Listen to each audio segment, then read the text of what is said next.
Bismillahirrahmanirrahim. Assalamualaikum warahmatullahi wabarakatuh.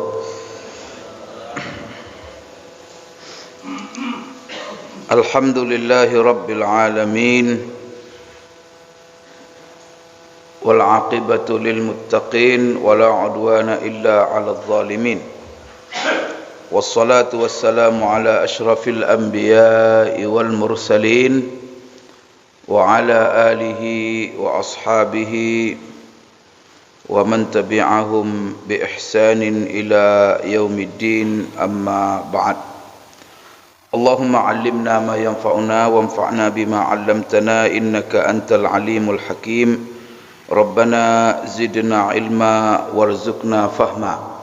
Allahumma inna nas'aluka ilman nafi'a wa rizqan tayyiba wa amalan salihan mutaqabbala. Allahumma ja'alna mimman yastami'una al-qawla fayattabi'una ahsana. Allahumma ja'alna birahmatika fi ibadika as-salihin. Bapak-bapak, ibu-ibu, jemaah subuh, kaum muslimin, kaum muslimat, hafizakumullah wa ra'akum. Alhamdulillah, pagi ini kita masih diberi kesempatan oleh Allah untuk menikmati kehidupan ini. Kita gunakan kehidupan ini untuk banyak-banyak beribadah kepadanya. Pagi ini kita menyambung kembali kajian kita yang terhenti semenjak bulan Ramadan, membaca kitab Asy-Syama'il Al-Muhammadiyah, kumpulan sifat-sifat Rasulullah sallallahu alaihi wasallam, baik secara fisik ataupun kepribadian, akhlak beliau yang mulia, yang mana kitab ini disusun oleh seorang ulama besar kita dalam sejarah peradaban Islam, sepanjang sejarah Islam, yaitu Al-Imam At-Tirmizi. Imam Tirmizi ini banyak mengarang buku, menyusun buku yang sangat bermanfaat untuk umat. Salah satu yang tak berhenti orang merujuk buku dia, salah satunya adalah yang dikenal dengan Sunan At-Tirmizi. Salah satu kitab yang paling muktamad di dalam rujukan hadis-hadis Rasulullah sallallahu alaihi wasallam. Jadi kalau kita ingin merujuk kepada hadis-hadis Rasulullah, ya salah satunya adalah kepada buku yang ditulis Imam Tirmizi yang dikenal dengan Sunan, yang termasuk dalam salah satu kitab yang 6.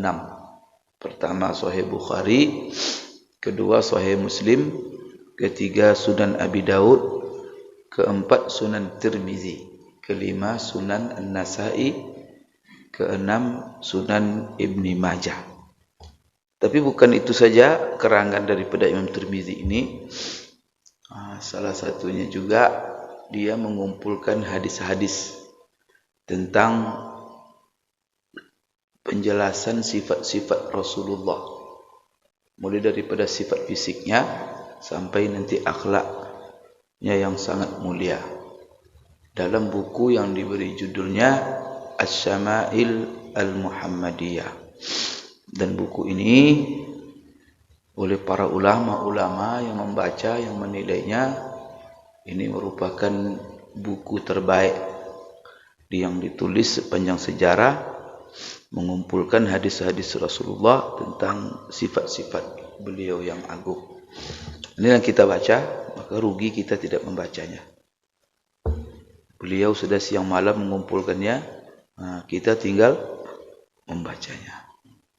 Baik, kita sampai Bapak Ibu kepada hadis yang keberapa? 40-an ya. Yang mana di bawah bab ini tentang Rasulullah, babu ma jaa fi khidabi Rasulillah sallallahu alaihi wasallam. Ini bab tentang, jadi ini bab mengandung membeberkan hadis-hadis tentang semir rambut Rasulullah sallallahu alaihi wasallam. Jadi di bawah bab ini Imam Tirmizi menjelaskan kepada kita, mengumpulkan kepada kita hadis-hadis tentang asar-asar tentang Bapak Ibu sekalian semir rambut Rasulullah sallallahu alaihi wasallam. Jadi pertama adalah apakah Rasulullah menyemir rambutnya atau tidak? Kan itu. Kemudian kalau Rasulullah menyemir, dia menyemir rambutnya dengan apa? Inilah riwayat, dan kita akan dapatkan riwayat-riwayat yang datang dari sahabat yang menyaksikan, yang hidup dengan Rasulullah SAW. Karena Rasulullah tak ada pula bersabda saya punya uban, tak ada pula ada begitu. Saya menyemir rambut. Sekarang Rasulullah menyemir rambut atau tidak?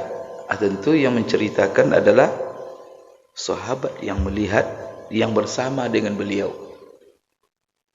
Di sini nanti kita akan melihat agak sedikit ada perbedaan riwayat. Ada yang mengatakan Rasulullah tidak ada menyemir rambut. Ada yang mengatakan Rasulullah itu menyemir rambut. Ada yang mengatakan itu bukan semir, tapi itu adalah minyak rambut ataupun minyak harum yang dilumuri Rasulullah kepada kepalanya. Kita lihat hadis-hadis tentang hal itu, dan kita sudah baca hadis yang ke-44 atau 45, dan kita ulang membacanya sekilas. Hadis pertama tentang apakah Rasulullah menyemir rambut atau tidak. Sekarang menyemir rambut ini juga ada dua hal. Pertama, menyemir rambut yang hitam yang belum ada uban. Kemudian disemir dengan warna selain hitam. Dia rambutnya hitam, uban tak ada. Ini dirubahnya kepada kuning, dirubah kepada merah, dirubah kepada pirang. Itu gimana pula itu? Atau ada orang yang memang ubannya sudah menyala, sudah putih semua. Lalu dia menyemir. Itu bagaimana pula nanti hukumnya? Kita lihatlah. Kita kan sudah membaca Rasulullah tidak punya uban kecuali sedikit. Bahkan Anas menghitung uban Rasulullah itu cuma 14 lembar, antara 14 sampai 20. Kalau rambut sebanyak ini 14 itu sama dengan tak punya uban namanya. Ya kan? Sekarang itulah hadis-hadis sahih bahwa uban Rasulullah itu sedikit. Kalau seandainya dia menyemir, itu jadi persoalan oleh ulama bagaimana menyimpulkan dari riwayat ini. Baik. Hadis yang pertama yang dijelaskan oleh Imam Tirmizi, yaitu dari seorang sahabat yang bernama Abu Rimsah. Jadi Abu Rimsah ini dia berkata, Ataitu Rasulullah sallallahu alaihi wasallam ma'abnilli. Jadi saya pernah datang kepada Rasulullah bersama putraku, anakku. Biasanya ma'a ibnin, kalau ibnin ini terkesannya anaknya masih kecil, belum dewasa. Jadi ma'abnilli ini menunjukkan bahwa kan Abu Rimsah mengatakan saya datang kepada Rasulullah bersama anak saya. Ini sebenarnya pelajaran pertama, ya Abu Rimsah bangga dia datang kepada Rasulullah dengan membawa anaknya. Dia kan bangga dia. Kemudian ya siapa yang tidak bangga? Kita punya anak dibawa kepada Rasulullah SAW. Yang kedua, Abu Rimsah ingin mengajarkan kepada kita bahwa penting, ya perlu kita selalu membawa anak-anak kita kepada orang-orang yang soleh. orang-orang yang menjadi contoh, orang-orang menjadi teladan. Nah, kemudian juga yakni pelajaran bagi kita bahwa tidak mungkin Abu Rimsah membawa anaknya kecuali Rasulullah senang ya melihat, dan juga kalau ada orang membawa anak-anaknya. Kemudian biasanya kalau orang membawa anaknya kepada Rasulullah macam-macam, kadang-kadang untuk minta didoakan. Sering Bapak Ibu sekalian, sahabat ibu-ibu membawa bayi ke Rasulullah, saat itu minta doakan. Salah satunya Abu Hurairah.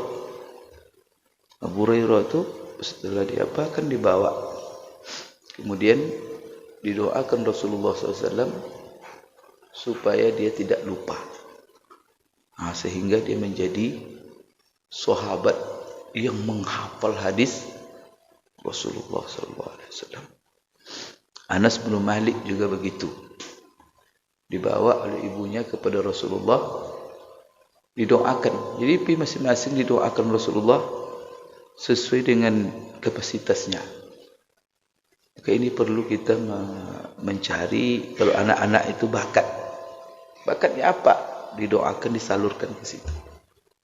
Kalau Anas bin Malik didoakan Rasulullah, apa doa untuk Anas bin Malik? Ya Allah, banyakkan hartanya dan banyakkan anaknya. Jadi doakan supaya banyak harta, banyak anak. Sehingga dia kalau berdagang itu melimpah keuntungannya. Maka dia orang kaya. Anaknya hampir 100, tapi istrinya juga banyak. Anas bin Malik banyak anaknya. Sampai tak hafal mungkin dia nama anak, karena saking banyaknya.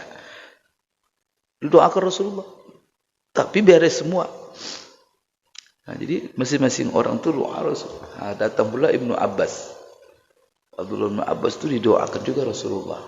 Nah, tapi kan lain pula potensi Ibnu Abbas. Dia ulama.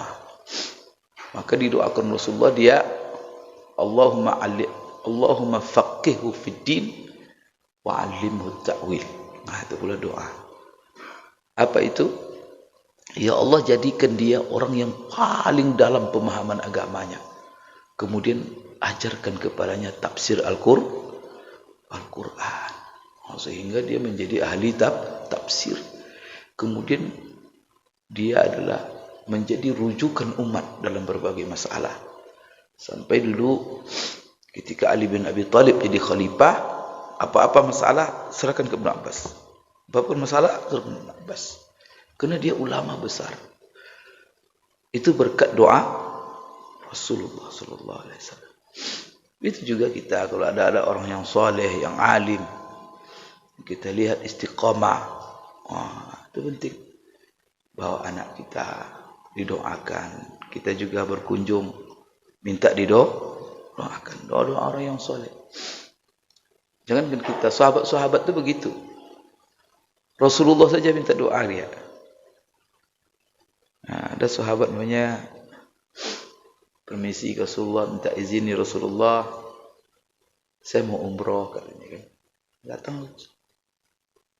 Nah, nanti Rasulullah bilang apa? Nah, salah satu yang ada dalam hadis itu, la tansana fi du'aika ya. Jangan kamu lupa dalam doa, jangan kamu melupakan kami dalam doamu. Itu terus pesan Rasulullah sendiri kan. Karena dia lihat sahabat itu orang yang soleh. Kemudian kedua, dia mau musafir. Rasulullah bilang doa musafir itu mustajab. Apalagi kalau dalam perjalanan taat. Itu bertambah itu. Sudah orangnya soleh dalam musafir. Setelah itu musafirnya musafir taat dalam rangka umroh, haji. Itu luar biasa. Jadi cari pula orang-orang, jangan sembarang pula. Ada preman doakan saya ya, tidak perlu dia doakan. Tobat suruh tobat dia dulu. Ya. Begitu Bapak Ibu sekalian, ini ya pelajaran-pelajaran dari komentar Abu Rimsah. Ini adalah pelajaran pendidikan. Ya. Ya Rasulullah dengan sahabat, apalagi sahabat dengan Rasulullah. Semua ini minta doakan kami. Maka sering minta doakan atau minta ajarkan doa. Contoh seperti namanya Sa'ad bin Abi Waqqas datang kepada Rasulullah SAW. Ya Rasulullah, doakan saya. Doanya luar biasa. Pula Sa'ad bin Abi Waqqas minta doa ke Rasulullah. Ya Rasulullah, doakan saya kepada Allah supaya saya ini menjadi orang yang mustajab doanya.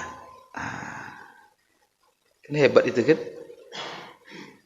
Doakan saya kepada Allah supaya mustajab. Tinggal nanti dia berdoa kalau sudah mustajab, tinggal ngisi aja lagi kan? Karena udah dapat sertifikat mustajabnya.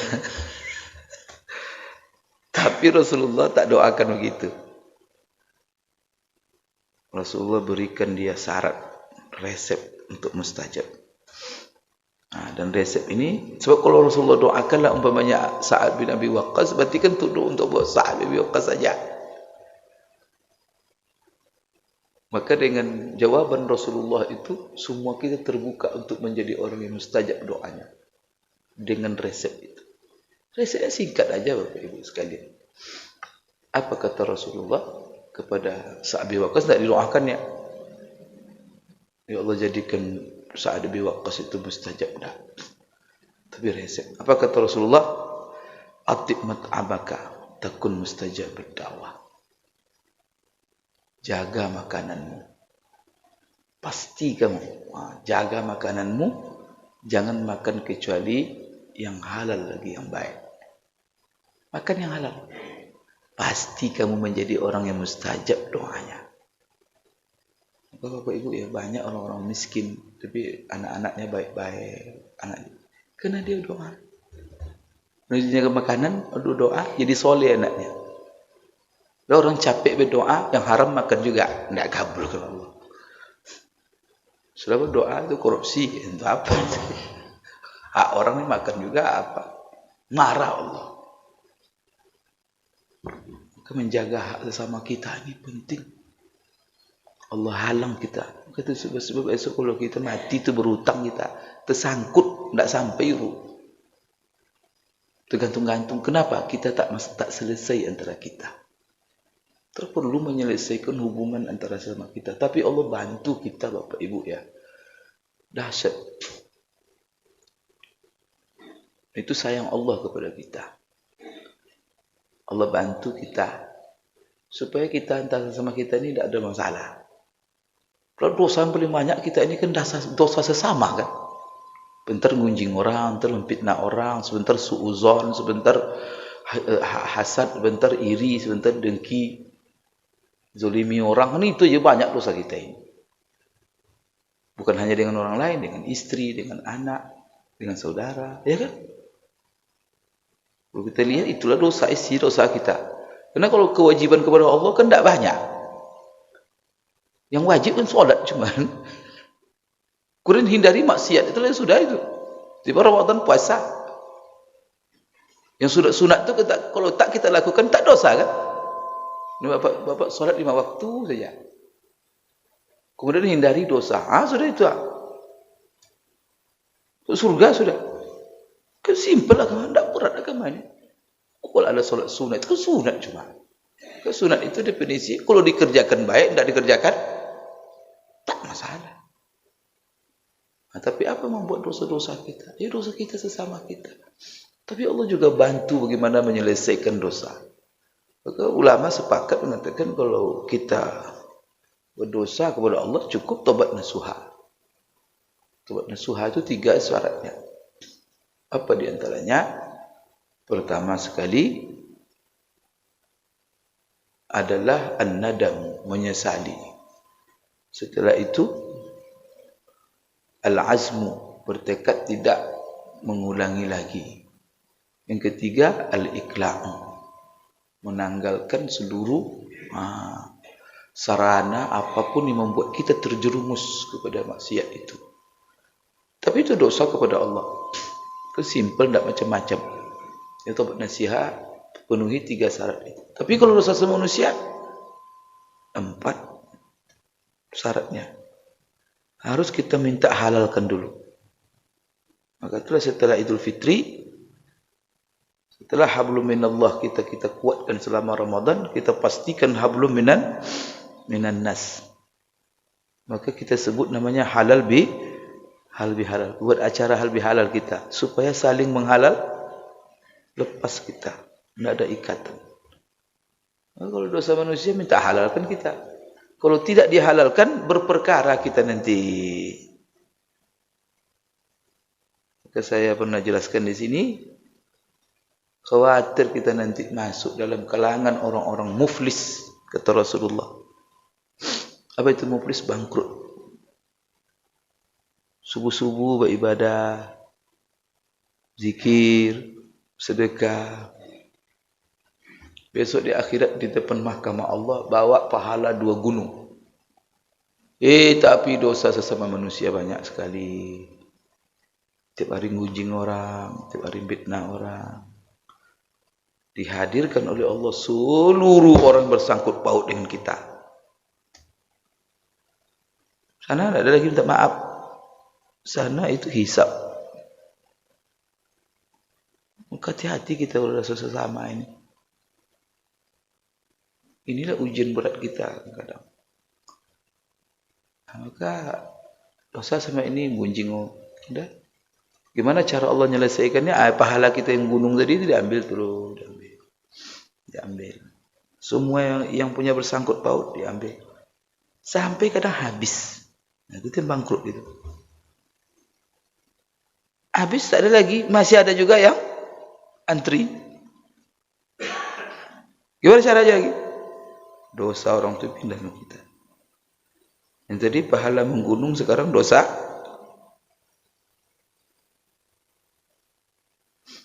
Tapi Allah membuat kita kalau kita baca Quran itu tidak putus asa kita.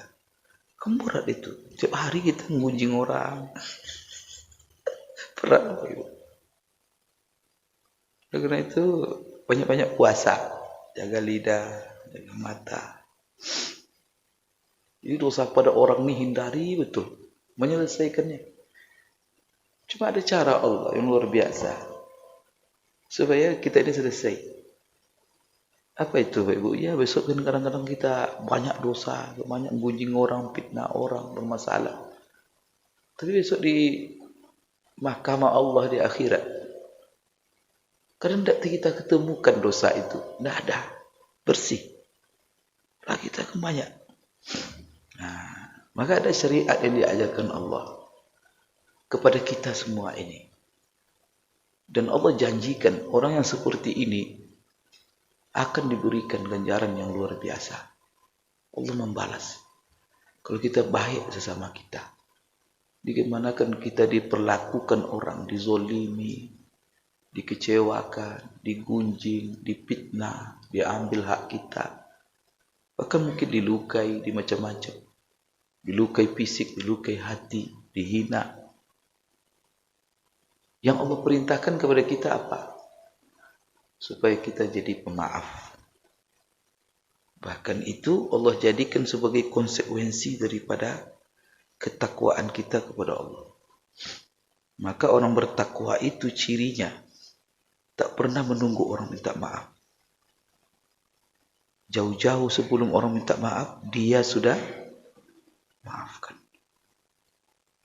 Itu ciri orang bertakwa. Maka dalam Al-Quran itu kita baca. Ayat itu kadang-kadang kita baca sekilas saja. Tapi dahsyat maknanya. Nah, ayat itu wasari'u ila maghfiratin min rabbikum wa jannatin 'arduha as-samawati wal ardh u'iddat lil muttaqin. Berlombalah kamu menuju keampunan Tuhanmu. Kemudian surganya yang mana luas-luas langit dan bumi itu hanya diperuntukkan. Jadi keampunan hanya diberikan, surga hanya diberikan untuk orang yang bertakwa. Maka kita kenapa puasa? Puasa kemarin disuruh Allah Karena puasa adalah ibadah yang terhebat. Nah, semua ibadah itu sebenarnya mengantarkan kita kepada takwa.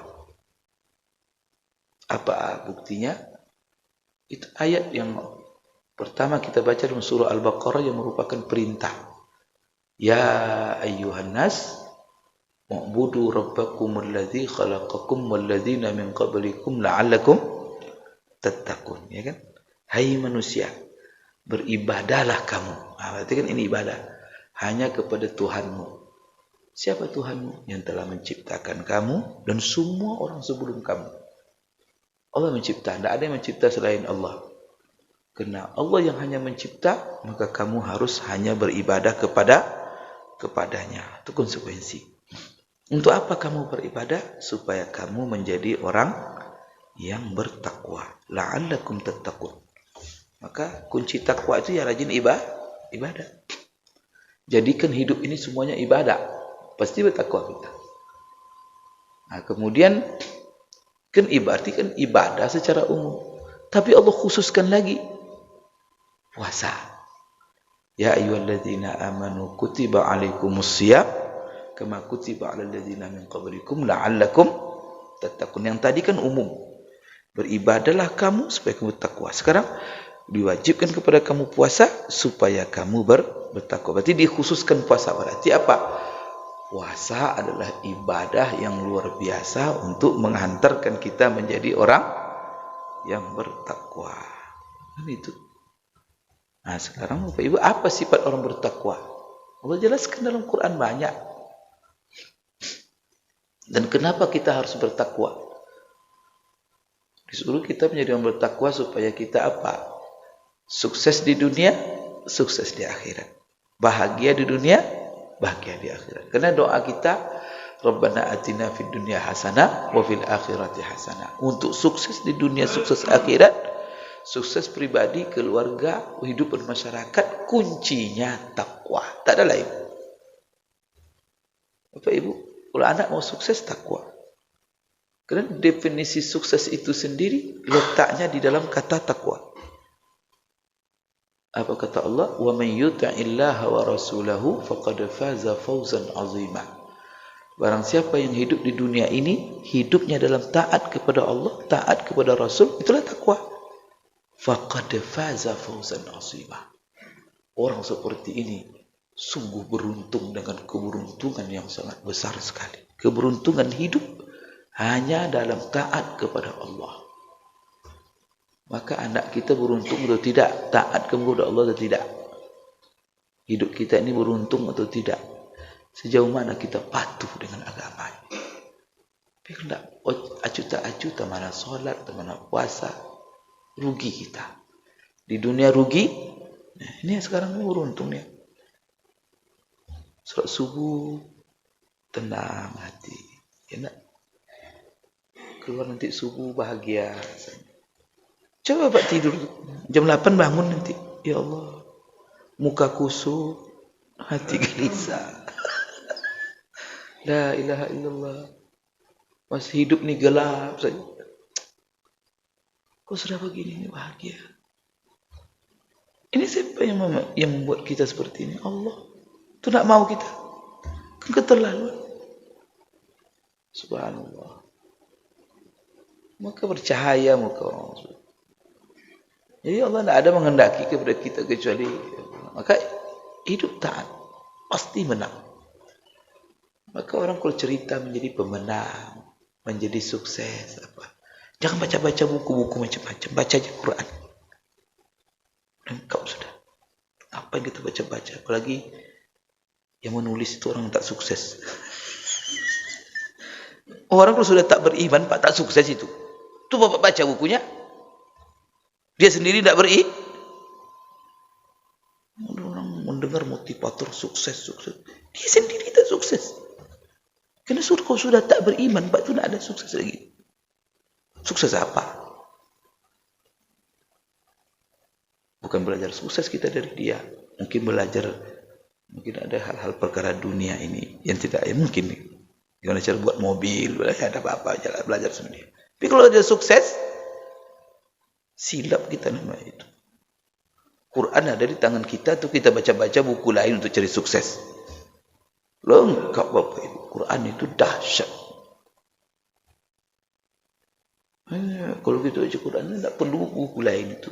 Kalau ya untuk menata kehidupan dunia ini, bagaimana kita mencapai kesuksesan itu. Maka di situ letaknya kunci kan dikit itu.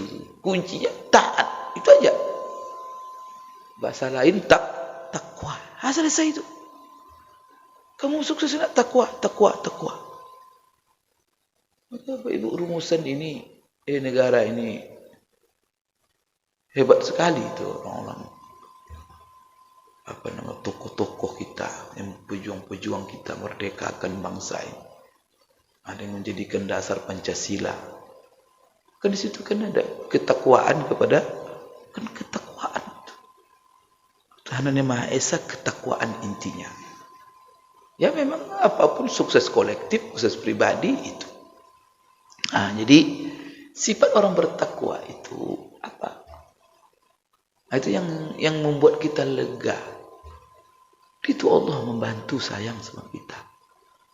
Karena dosa sesama kita tersangkut antara kita. Kalau kita tidak jadi orang bertakwa, susah kita semua. Susah di dunia, susah kita di akhirat. Menderita di dunia kalau tidak bertakwa, Pak.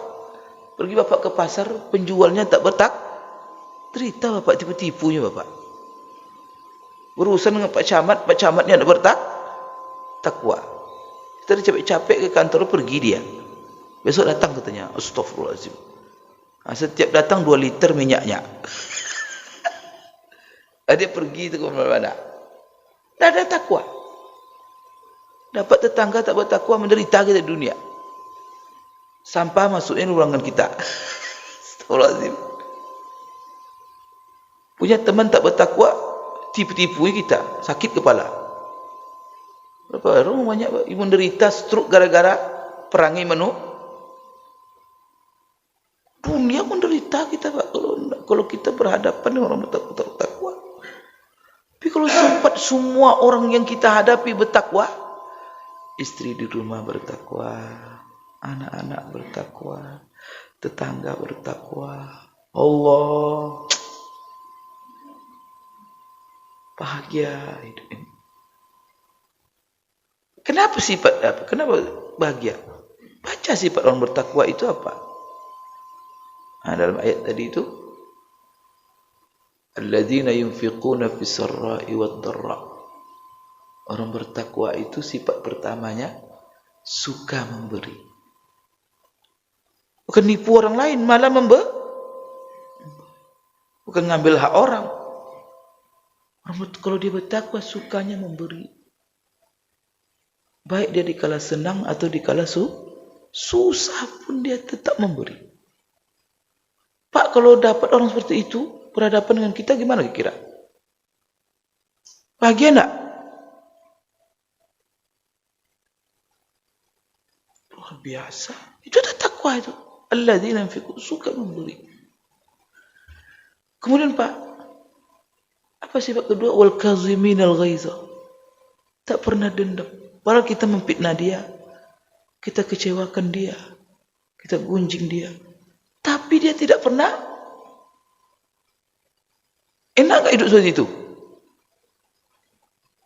Kita kemarin maki-maki dia, besok ketemu dia biasa saja, dia ketawa, dia Allahu Akbar. Coba Pak sekarang ya, Bapak bertakwa atau tidak? Dimaki-maki orang, ketemu besok dengan dia, kira-kira Bapak tegur dia enggak? Berarti Bapak belum bertakwa. Bertakwa itu wal kaziminal ghaiza. Tidak pernah menyimpan. Kemudian sifatnya apa? Wal afina anin. Suka memaafkan. Tidak nunggu orang minta maaf. Kita kan kadang-kadang tidak ada maaf bagimu. Kita tidak berhasil puasanya namanya itu. Saya tak akan maafkan kamu sebelum kamu datang. Awas besok. Awas nanti kamu. Itu pendendam namanya. La ilaha illallah, Bapak Ibu. Gawat itu. Kita menderita, orang lain bermasalah. Kalau kita tidak maafkan, di akhiratlah kita berunding. Itu hisab itu tadi. Tapi coba, maka orang kita disuruh bertakwa supaya apa? Supaya beruntung hidup kita. Kenapa? Kalau kita bertakwa, efeknya kepada orang, kita suka memberi kepada orang. Coba. Sifat takwa itu kepada hablum minan nas dia. Suka memberi, kemudian orang lain tak pernah dia dendam, tak pernah iri, tak pernah dengki, tak pernah apa. Kemudian kalau ada orang salah sama dia, haknya dimakan, dia maafkan. Masya Allah. Wal kaziminal ghaiza wal afina anin nas. Jadi Bapak Ibu, kalau bertakwa semua orang, ini kita ini, maka masjid suruh orang ajak masjid ini supaya bertakwa. Kenapa? Karena banyak dosa kita. Besok tak ada di akhirat. Rupanya apa? Dosa kita tidak tahu dosa. Rupanya dia setelah lalu tiap hari bilang, ya Allah, saya sudah maafkan seluruh kesalahan saudara saya. Maka besok di akhirat gunjing banyak, tapi tidak ada dosa. Rupanya saudara kita semuanya sudah. Itulah orang bertakwa. Maka di dunia kita bahagia, di akhirat. Di dunia kita bahagia karena dia tidak dendam. Orang bertakwa itu tak pernah ada kepengen membalas. Bahkan kemarin kita kecewakan dia, lalu kita berurusan, malah dimudahkan ya urusan kita. La ilaha illallah.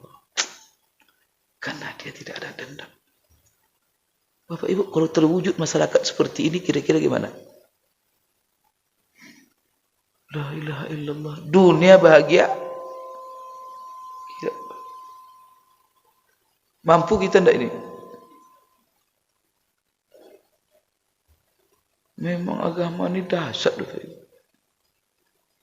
Ini kalau kasih sayang, tidak ada lagi sekasih sayang yang diajarkan agama. Ya, hal-hal seperti ini kadang-kadang tak disampaikan tentang Islam itu.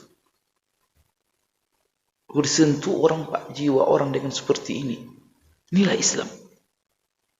Ini diinginkan oleh Islam supaya kamu jadi orang bertakwa. Karena kalau kamu orang bertakwa, kamu membahagiakan dirimu, membahagiakan orang lain. Kemudian ada lagi yang dahsyat, Bapak Ibu. Di dalam ayat itu, ya karena ini kan masih Syawal, saya singgung sedikit penting. Jadi suka memberi. Setelah itu tidak memendam rasa iri, dengki, dendam. Kemudian memaafkan. Kenapa lagi kata Allah, wallahu yuhibbul muhsinin.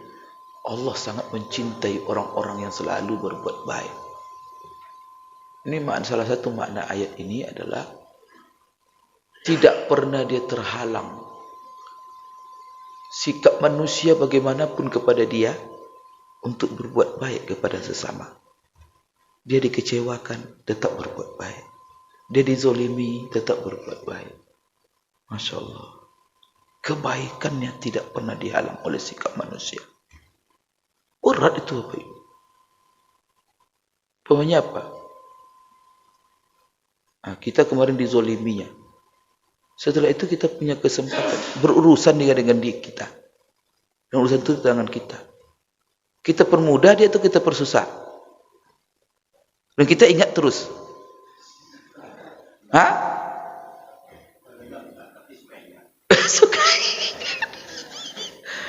Mungkin Bapak kalau berurusan, karena Bapak di tangan Bapak urusan itu, tidak Bapak lihat wajahnya itu. Itu belum ketakwa tuh Pak. Ketakwaan kita itu belum sempurna. Tapi kalau orang bertakwa, senyum dia, dilayaninya, dimudahkannya. Seolah-olah tak ada dosa aja orang itu. Nanti kalau begitu kita buat tidak ada dosa atau apa, kita layani, malah kita apa? Kira-kira dia berpikir gimana? Nyesal enggak? Akan dizolimi kita lagi? Tobat itu. Jadi kebaikan kita itu juga akan mendidik orang secara tidak langsung. Malu orang Bapak Ibu dengan kita. Ya enggak? Buat orang malu dengan kita. Dengan malu. Jadi munculkan rasa malunya. Bukan dengan ceramah. Ya enggak? Kalau ceramah ustaz malah marah nanti dia. Kalau diceramain dia, tuh loh jangan kamu buat-buat lagi. Tuh. Marah dia. Buat dia malu dengan sikap kita. Bantu dia. Tunjukkan kebaikan. Sanggup dia menzalimi lagi? Berhenti dia itu, Pak. Sejahat apapun orang itu. Itu diajarkan agama kita. Maka dalam ayat Al-Quran tentang takwa juga, innal ladzina qalu rabbunallahu tsumma istaqamu tatanazzalu alaihimul malaikatu alla takhafu wa la tahzanu wa abshiru bil jannati allati kuntum tu'adun. Surga tempatnya. Apa sifatnya di antaranya? Wala tastawil hasanatu wala sayyi'ah idfa billati hiya ahsan fa idzal ladzi bainaka wa bainahu adawatun ka'annahu waliyyun hamim. Masya Allah. Apa artinya itu? Kalau kamu diperlakukan jelek buruk oleh orang, maka jangan kamu balas dengan keburukan yang sama. Tetapi berikan sesuatu yang terbaik untuknya. Itu ajaran Quran itu. Idfa billati hiya ahsan. Balas dengan yang terbaik. Kalau itu kamu lakukan, seluruh orang-orang yang dulu memusuhi kamu, sekarang semuanya akan menjadi orang-orang yang simpati dan mencintai kamu. Berubah itu, Pak. Hatinya akan berubah. Kejahatannya akan terhenti. Kalau seandainya apa? Sikap semua orang bertakwa itu memaafkan. Jadi saya kisahkan ini. Mungkin sini pernah saya ceritakan. Bagaimana kebaikan yang diinginkan Allah. Bapak Ibu kan saya cerita di sini cerita siapa? Hadisul Ifki namanya. Berita hoax yang pernah menimpa Aisyah, putrinya Abu Bakar, yang diisukan ketika itu dia berselingkuh dengan seorang laki-laki dalam perjalanan karena dia tinggal kalungnya jatuh, dia cari, terlambat dia. Kafilah dah berlalu. Tiba-tiba datang dia dengan dua orang. Dia dengan seorang laki-laki. Datang orang munafik memfitnah Aisyah berselingkuh, istri Rasulullah. Abu Bakar panik ketika itu. Anak saya dengan Rasulullah selingkuh, di mana itu? Berita sampai turun ayat Al-Quran bahwa Abi Aisyah bebas dari seluruh tuduhan. Itu Allah ceritakan dalam surat Al-Ahzab. Baca. Apa yang menarik di situ? Abu Bakar kan orang kaya. Mungkin di antara bapak ibu juga ada begitu sekarang. Sekarang kita rutin ngasih anak yatim, rutin kita ngasih nafkah orang-orang miskin, bantu sini. Apa yang terjadi waktu itu? Di antara yang menyebar-nyebar berita bohong tadi, Aisyah itu kan putrinya yang tercinta Abu Bakar. Itu orang yang selama ini dikasih belanja oleh Abu Bakar. Dia banyak orang-orang miskin. Ikut pula. La ilaha illallah. Bapak ibu kalau ada ngasih orang, belanja orang tiap minggu. Dipitnahnya bapak ibu, diburuk-burukkan dia kemana-mana. Sampai terjadi masalah. Saya mau tanya bapak ibu, kasih lagi belanja dia enggak?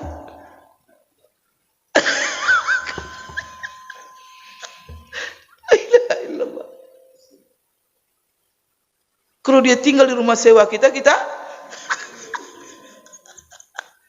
kurang ajar. Tiap minggu kau sekali belanja. Itu kau pula yang itu terjadi sama Abu Bakar. Sehingga bapak ibu bersumpah Abu Bakar.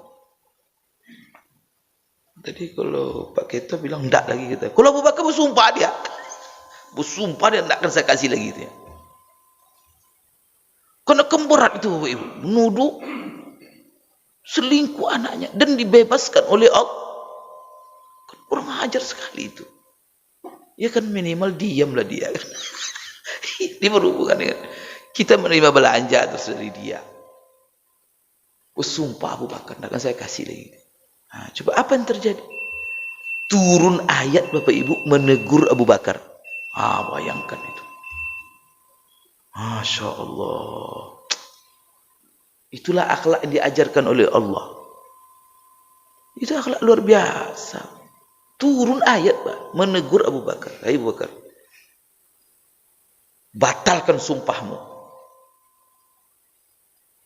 Jangan kau halang dosa-dosa mereka itu kepadamu, menghentikan kebaikanmu kepada mereka. Ada ajaran agama setinggi itu Pak? Berapa persen umat Islam yang mengamalkan ini? Di masjid ini sudah mengamalkan itu semua enggak?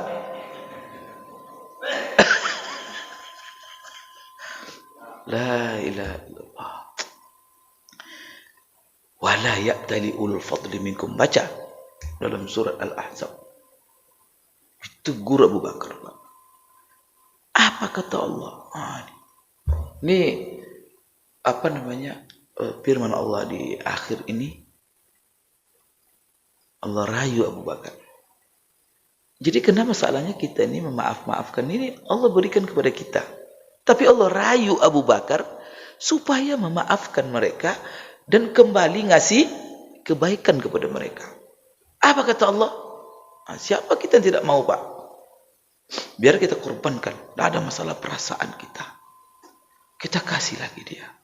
Dan kita maafkan mereka. Apa kata Allah di ujung ayat itu? Ala tuhibbuna an yaghfirallahu lakum? Kenapa lagi ke sebelum itu? Wal ya'fu wal yasfahu. Hendaklah kamu memaaf.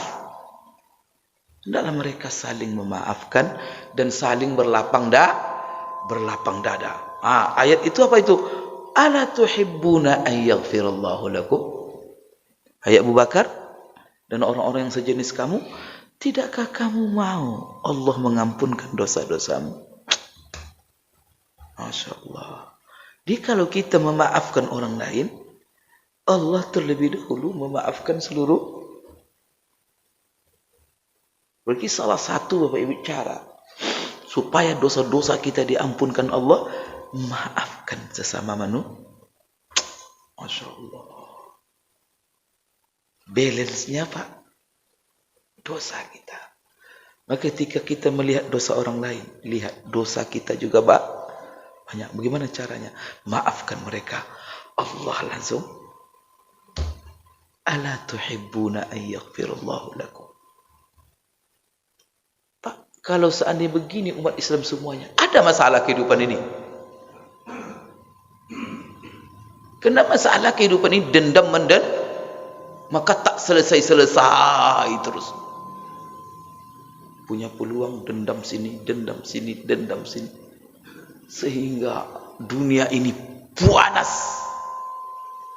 Itu dilarang oleh Allah. Apalagi kadang-kadang dunia politik. Awas kamu, saya berkuasa, awas kamu. Terpelanting orang. La ilaha illallah. Si anu korban politik. Soalnya dalam Islam itu tidak ada begitu. Tidak ada orang korban. Korban ke orang lain. Bapak Ibu. Insyaallah. Jadi ini akhlak yang sangat tinggi sekali Bapak Ibu. Ini Masya Allah. Tapi dia kadang-kadang kita berpikir mustahil. Tapi tidak mustahil. Allah kok. Maka ala tuhibbuna an yaghfirallahu lakum wallahu ghafurur rahim. Tidakkah mau kamu? Hai Abu Bakar, Allah ampunkan semua dosamu. Dan Allah Maha Pengampun lagi Maha Penyayang. Kamu aja sesama manusia, baru kamu dikecewakan begitu. Allah bilang begitu. Saya saja menciptakan mereka. Saya ciptakan mereka, saya kasih rezeki mereka, saya kasih apa mereka. Malah melawan saya ampunkan juga kalau mereka minta ampun. Allahu Akbar. Saya kasih mereka semuanya, semua kasih. Suruh solat tak mau, tapi saya tetap kasih rezeki. Ya Allah, kamu cuma salah begitu, tak mau kamu maafkan. Dahsyat itu. Maka itulah sebabnya Allah di ujung itu, wallahu ghafur. Kamu tak mau dicintai Allah. Allah Maha Pengampun. Gimana hambanya sepreman apapun, nanti kalau dia datang minta ampun, Allah ampun. Dan Allah penyayang. Jadi di sini kalau kita Bapak Ibu sekalian orang bertakwa, jangan tunggu orang minta maaf. Maka kenapa jangan tunggu orang minta maaf? Ada contoh Bapak Ibu di dalam kehidupan sahabat dengan Rasulullah. Jadi tak boleh kita menunggu orang minta maafkan. Jadi tidak ada dosa dia. Kemudian Bapak Ibu, di zaman Rasulullah itu ada gitu. Ada sahabat, asal dia masuk masjid, Rasulullah duduk begini nampaknya kan. Itu ada sahabat masuk masjid. Apa kata Rasulullah? Sahabatku, lihat, ahli surga masuk masjid. Di setiap sahabat itu masuk masjid. Apa kata Rasulullah? Sahabat, ahli surga masuk masjid. Ahli surga masuk masjid. Yang bilang adalah Rasul. Yang herannya yang dibilang begitu itu bukan Abu Bakar, Pak. Bukan Umar, bukan Utsman, sahabat biasa. Yang tak terkenal pengorbanannya, tak terkenal jihadnya, tak terkenal. Tapi Rasulullah cap dia sebagai ahli surga. Maka Abdullah bin Umar penasaran. Dicarinya, ditemuinya sahabat itu. Bahkan dia bertamu dalam satu riwayat ke rumah orang itu 3 hari. Mencari apa yang spesial dilakukan oleh sahabat ini. Sampai dia dicap Rasulullah sebagai ahli surga. Karena Abdullah bin Umar kepengen juga dia dicap Rasulullah sebagai ahli surga. Dilihat, tak kaya, orang miskin sekali. Sedekah, jangankan sedekah, hidupnya susah. Ritip-mintip Abu Bakar, jangan-jangan baca Quran, qiyamul lail aja kerja. Juga tidak ada. Setelah Isya mati lampu, tidur dia. Apalah yang istimewa orang ini? 3 hari tidak dapat ilmu. Apa yang istimewa? Akhirnya face to face dia datang lagi dan dia tanya. Saya sebenarnya bertamu ke rumah kamu. Ingin melihat apa keistimewaan kamu. Kenapa kau diucap Rasulullah sebagai surga? Saya pengen juga apa yang kau amalkan. Tolong bilang, apa yang spesial kau amalkan? Ada, kata biasa aja. Yang kamu lihat, itu lagu. Tolonglah, apa kira-kira? Bapak Ibu sekalian. Ada 3 hal. Saya rutin setiap hari ada beberapa hal yang saya lakukan. Itu yang rutin rasanya. Pertama apa? Pertama Bapak Ibu sekalian, yang dia pikirkan adalah setiap dia menjelang tidur, dia bilang begini kepada Allah, ya Allah, siapa saja hari ini yang bersalah kepadaku, memfitnah aku, menggunjing aku, menzolimi saya, memakan hak saya. Semua orang berdosa kepadaku hari ini. Ya Allah, saya sudah maafkan. Saya maafkan mereka semua. Dan tolong ampunkan dosanya. Itulah yang dilakukannya tiap hari. Berarti dia tidak menunggu orang. Apalagi mengatakan tidak ada maaf bagimu. Tiap hari semenjelang tidur. Ya Allah, semua orang berdosa kepada saya, maafkan. Ampunkan dosanya. Yang kedua, saya setiap hari sebelum tidur, saya pastikan hati saya setiap hari bersih daripada seluruh sifat-sifat tercela, khusus kepada sesama. Hati saya tak pernah menyimpan rasa dendam. Hati saya tak pernah iri. Saya jaga itu terus. Kebersihan hati. Itu aja yang saya lakukan. Tak ada yang lain. Masya Allah. Dicap Rasulullah sebagai ahli surga. Itu sebagai terjemahan ayat-ayat tadi. Ada bapak ibu yang tiap mau tidur, ya Allah, saya sudah maafkan semua orang berdosa. Dah. Kalau ada yang berhutang kepada saya sudah maafkan, ya Allah. Pak Ketua sudah doakan gitu ya. Mungkin kecuali yang berhutang, ya Allah. Ya Allah, Bapak Ibu sekalian. Jadi Bapak Ibu itu bukan kosong itu, Pak. Itu bukan cek kosong itu. Dengarkan ayat tadi, ala tuhibbuna an yaghfirallahu. Jadi ketika kita menyebut memaafkan saudara kita, Allah langsung mengampunkan. Begitulah supaya masyarakat ini bersih. Cara Allah dengan syariat ini. Maka semua kita tidak boleh ada sifat pendendam. Harus bersih. Tapi Allah katakan dalam Quran, tapi Bapak Ibu bukan hanya memaafkan. Dalam ayat lain, idfa' billati hiya ahsan. Bukan hanya sekadar memaafkan. Sudah dimaafkan, kasih pula yang baik. Itu gawat itu. Tapi apa kata Allah? Wa ma yulaqqaha illa alladziina sabaru. Allah cap itu, Pak. Hal seperti ini tak mungkin dilakukan kecuali orang yang benar-benar memiliki kesabaran yang sangat tinggi. Kemudian wa ma yulaqqaha illa dzu hazzin 'azim. Hal yang seperti ini tak mungkin dilakukan kecuali oleh orang yang memiliki keberuntungan yang sangat dahsyat. Kalau Bapak yang beruntung besar memiliki sifat ini. Kalau semua orang kan baca Quran, ada dalam Quran ini. Kita suruh ngamalkan Quran. Itulah. Tapi kalau dendam sampai mati, Bapak Ibu membawa dendam. Nanti orang berdendam juga sama kita. Banyak tuh. Lama di akhirat nanti kita berusaha. Kalau bersih semuanya. Masya Allah. Kita maafkan orang lain, dosa kita juga diampun. Jadi orang kalau memaafkan orang lain, Pak, tanpa tobat pun kita, dosa-dosa kita diampunkan Allah. Dosa kita dengan Allah. Itu balance-nya oleh Allah. Jadi orang memaafkan orang lain, besok di akhirat tidak ada dosa ya. Karena saudaranya juga memaafkan, Allah juga mengampun, bersih kita. Ya Allah, mulianya agama kita mengajarkan sifat-sifat ini. Bapak Ibu sekalian, ya ini berhubungan ya bagaimana kita selalu dengan orang-orang yang soleh. Nah, bagaimana ya? Ini cerita Abu Rimsah tadi. Jadi Abu Rimsah datang kepada Rasulullah membawa anaknya.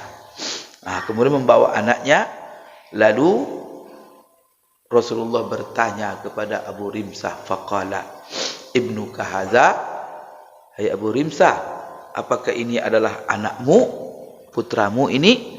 Faqultu, saya jawab, na'am, asyhadu bihi.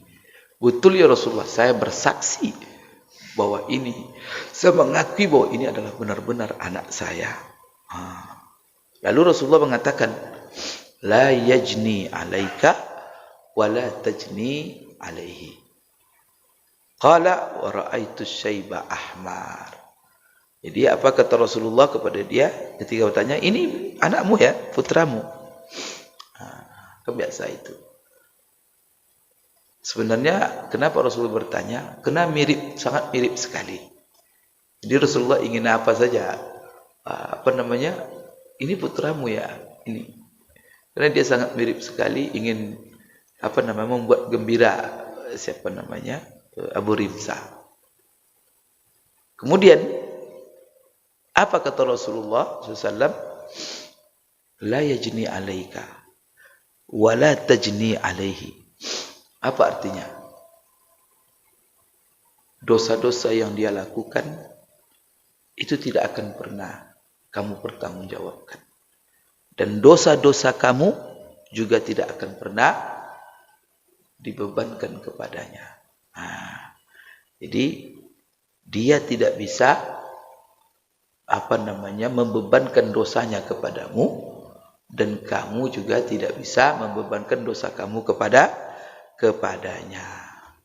Ini maksudnya Bapak Ibu, Rasulullah ingin membatalkan tradisi orang jahiliyah yang mana di situ mereka hidup dendam mendendam. Dendamnya berketurunan. Namanya apa? Bapaknya dulu bermasalah. Ya, berantem. Nanti apa? Awas. Dapat anak disikat juga anaknya. Apa salah anaknya itu? Banyak orang begitu, Pak. Bermasalah dengan bapaknya, anaknya dia banyak. Bermasalah dengan laki-laki, istrinya yang dikerjai. Astagfirullah. Orang jahiliyah gitulah. Siapapun keluarganya. Maka tradisi jahiliyah itu, suku-suku itu kuat saling menguatkan. Kenapa? Karena kalau ada satu orang diseranglah, satu orang suku. Sukunya suku Bani Hasim. Ada seorang suku Bani Hasim, umpamanya menyerang suku yang bermasalah satu orang.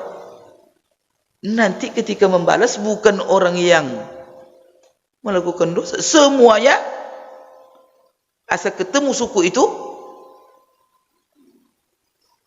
jadi mereka itu, itulah sebabnya apa, salah satu sebab orang-orang Arab jahiliyah itu, suku-suku itu dikuat, saling mereka dibatalkan oleh Islam. Dosa seseorang tak boleh dibebankan. Siapa yang berdosa, itu yang secara umat juga begitu. Maka dulu kenapa umat Islam? Karena itulah dasarnya. Ini hadis ini tak boleh dendam mendendam dan tidak boleh dibebankan dosa orang lain kepada orang lain. Siapa yang berdosa, dia yang tanggung jawab. Maka ada dalam ayat Quran, wala taziru waziratun wisra ukhra. Dosa seorang tak ditanggung orang lain. Maka dalam hubungan seperti dulu, umat Islam kan banyak. Di Andalus dulu umat Islam pada dibunuh, dikubur hidup-hidup macam-macam. Tapi melakukan itu dosa itu orang Andalus. Dan memang agamanya ini Nasrani. Tapi apakah dibalas orang-orang Nasrani yang ada di tempat lain? Yang kalau ada umat Islam mau, itu bisa dikubur pula. Dibalas di daerah timur sana, seperti di Baghdad dia. Satu orang pun tidak disinggung. Karena itu dosa orang Anda. Wala taziru waziratun. Tapi apa yang terjadi di dunia sekarang? Yang diberlakukan kepada umat Islam luar biasa. Maka banyak orang Hindu membakar masjid kita di apa? Muslim. Nanti orang Hindu di sini diserang Islam. Kenapa? Karena dalam kaidah hukum Islam tak boleh dosa orang lain dibebankan kepada yang berdosa, dia yang ditindak. Masya Allah. Ini hukum hebat enggak? Diterima akal sehat enggak? Ini yang sehat. Itulah hukum Islam. Itu kenapa ada yang mengatakan Islam radikal Islam? Siapa yang mendendam-dendam? Maka Islam ini secara kolektif pun tak boleh berdendam-dendam.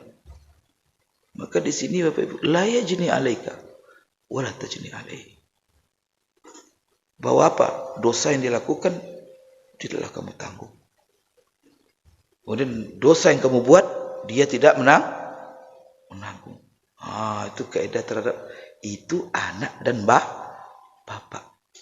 Apalagi yang lain. Maka kalau yang berdosa bapak, ya dosa bapak ditindak. Jangan ada bawa anak.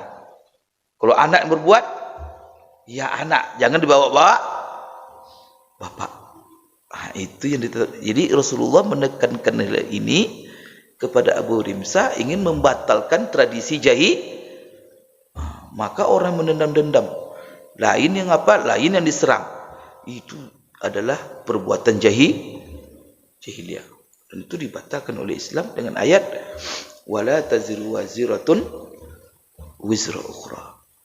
Maka tidak ada dosa keturunan.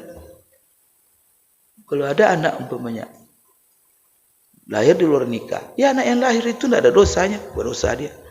Yang berdosa orang tuanya, berdosa dia. Itu anak yang bersih itu. Ada masalah. Secara sosial sama. Kalau dia baik, baik. Kalau dia tidak baik, ya dinasihati, diajari supaya dia jadi orang baik. Begitulah. Inilah la yajni alaika wa la tajni alaihi. Kemudian yang menjadi dalil dalam hadis ini yang berhubungan dengan semir Rasulullah, Abu Rimsah cerita ketika bertemu Rasulullah itu, wa ra'aitu syaiba ahmar. Saya melihat uban Rasulullah merah. Jadi ini yang menjadi saksi dalam hadis ini, artinya yang menjadi syahid atau yang menjadi dalil Rasulullah itu nyemir atau tidak. Cuma dalam hadis ini tidak ada keterangan jelas bahwa dia menyemir. Cuman Abu Rimsah bilang, saya lihat uban Rasulullah merah. Tetapi dalam ini ada kemungkinan makna hadis ini bahwa Rasulullah menyemir uban beliau menjadi warna merah. Nah, jadi hadis ini ya sebagian ulama mengatakan menunjukkan bahwa Rasulullah menyemir rambutnya. Karena Abu Rimsah mengatakan saya melihat ubannya merah. Nah, tapi apakah merah ini karena semir atau yang lain? Barangkali maka dalam hadis yang lain Anas mengatakan, nanti ada ketika Anas ditanya apakah Rasulullah menyemir rambutnya, gimana dia menyemir rambutnya? Ubannya saja tak ada, cuma beberapa helai. Rasulullah tak pernah menyemir. Nah, di sini dinyatakan bahwa Rasulullah menyemir. Nah, jadi kalau kita baca riwayat-riwayat ini semuanya, maka akan kita dapatkan Bapak Ibu sekalian seperti hadis berikutnya. Nah, jadi di sini wa ra'aitu syaiba ahmar, ini sifat daripada uban Rasulullah. Alahu syaib, dalam satu riwayat dia beruban. Nah, kemudian saya lihat uban beliau itu merah. Ini Bapak Ibu sekalian disifati oleh Abu Rimsah bahwa uban Rasulullah memerah. Apakah merah itu karena disemir atau Bapak Ibu sekalian ditafsirkan oleh sebagian ulama itu bukan karena semir tetapi karena minyak rambut. Saking tebalnya kadang minyak rambutnya, kadang memerah. Di sini kata Imam Tirmizi, ini adalah riwayat yang terbagus dalam bab ini dan yang paling jelas menjelaskan bahwa Rasulullah sallallahu alaihi wasallam ubannya merah katanya. Artinya tingkat hadisnya paling tinggi menjelaskan hal ini. Tapi dalam makna berbeda para ulama menafsirkan. Nah, kemudian riwayat-riwayat yang sahih menyatakan bahwa Rasulullah tidak sampai beruban memutih rambutnya, tidak sampai. Karena tadi saya katakan Anas 14 sampai 20 lembar cuma. Nah, berarti itu tidak bisa itu disemir. Kalau 14 sini satu itu semir apa? Itu menyemir rambut hitam namanya, bukan rambut putih. Berarti merah itu ya ditafsirkan tebal minyaknya, bukan karena disemir dengan inai dan lainnya. Nah, di sini Bapak Ibu sekalian seperti hadis yang 45. Ini dari Utsman bin Mauhab. Beliau berkata, Su'ila Abu Hurairah, hal khadaba Rasulullah SAW? Qala na'am. Ini lebih tegas lagi. Apakah Rasulullah menyemir rambutnya? Qala na'am. Maka Abu Hurairah menjawab, iya, Rasulullah menyemir rambutnya. Berarti hadis pertama menyebutkan bahwa Rasulullah menyemir kena merah. Abu Hurairah juga mengatakan na'am, Rasulullah menyemir rambutnya.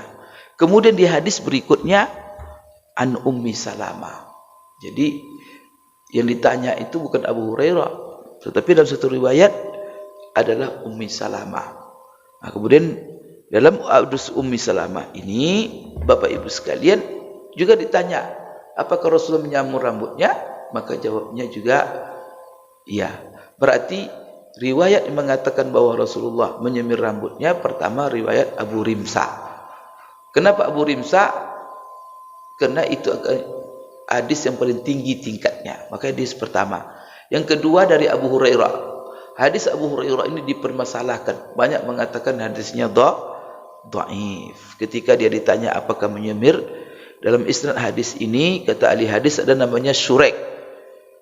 Para ulama hadis mengatakan Syurek ini hafalannya tidak bagus.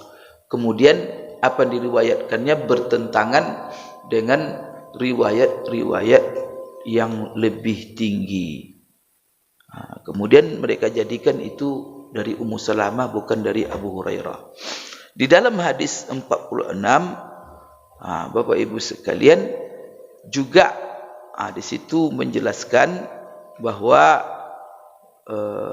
Rasulullah SAW menyemir rambutnya, dan di situ nanti ada bekas semir rambut yang tebal, sehingga di dalam hadis itu dari Imra'atu Bashir ibnil Khasasiyah. Itu di hadis nomor 46 ya. Dia berkata, ana ra'aitu Rasulullah SAW, saya melihat Rasulullah SAW keluar dari rumahnya, yanfudu ra'sahu, keluar dari rumah, dia mengusap-ngusap kepalanya, mengibas-ngibas rambutnya maksudnya. Wa qad iktasala, dan dia ketika itu habis mandi. Jadi selesai habis mandi, dia kibas-kibas rambutnya, dia lap rambutnya. Wa bi ra'sihi rad'un min hina, kemudian di kepalanya ada bekas inai, semiran daripada disemir dengan inai. Jadi tebal, maka ketika mandi kan melengket-lengket itu, maka itu dilapnya. Au qala rad'un, atau jadi ada di situ rad'un min hinain atau radghun. Radghun ini gumpalan-gumpalan daripada minyak. Ia menggumpal di Rasulullah. Maka setelah mandi, maka Rasulullah kibas itu dan jatuh air, kan gitu kan? Jadi kalau minyak gitu tuh kita apa kan? Itu kita kibas kan jatuh air itu. Dalam satu riwayat dikatakan sehingga berguguran air, menetes air dari rambut Rasulullah karena saking tebalnya. Sekarang ada di sini Rasulullah SAW bekas inai. Inai itu untuk sebagai alat menyemir. Biasanya rambutnya dibuatnya agak kuning atau agak kemerah-merahan. Atau radghun. Radghun ini gumpalan daripada minyak. Kemudian di sini Bapak Ibu sekalian, jadi ar-rada' tadi ya, berarti ar-rada' itu ada semir. Bisa daripada za'faran ya, kemudian bisa dari waras namanya, ada dari katam. Warradahu al-laqtu minal ina, ya, bekas. Kemudian di sini berarti inai itu menggumpal-gumpal ya di rambut Rasulullah sallallahu alaihi wasallam. Cuman sekarang jadi masalahnya adanya inai, adanya waras atau za'faran yang di rambut Rasulullah setelah dia mandi, kemudian dia lap-lap itu. Sekarang apakah itu karena dia menyemir, atau barangkali diletakkannya di kepalanya itu untuk mendinginkan kepalanya, atau diletakkan di kepalanya untuk menjadi obat. Ini juga menjadi perselisihan oleh ulama. Kenapa diperselisihkan? Karena pertama hadis ini nanti bertentangan dengan hadis-hadis yang sahih yang menyatakan Rasulullah tak pernah, itu jadi masalah. Karena riwayat itu bertentangan. Maka ada riwayat di situ cenderung mengatakan Rasulullah menyemir.